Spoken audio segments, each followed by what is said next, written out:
అమెరికాలోని మసాచుసెట్స్ రాష్ట్రాన్ని ఓ అరుదైన ప్రాణాంతక వైరస్ వణికిస్తోంది. ఈస్టర్న్ ఈక్వైన్ ఎన్కెఫలైటిస్ అనే ఈ వైరస్ బారిన పడకుండా ముందు జాగ్రత్తగా అక్కడి 5 పట్టణాలలో పాక్షిక లాక్డౌన్ విధించారు. ఈ వైరస్ దోమ కుట్టడం వల్ల సోకుతుంది.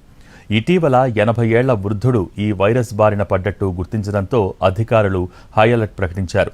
ఈ వైరస్ సోకితే మరణాల రేటు 30 వరకు ఉండటం ఆందోళన కలిగిస్తోంది.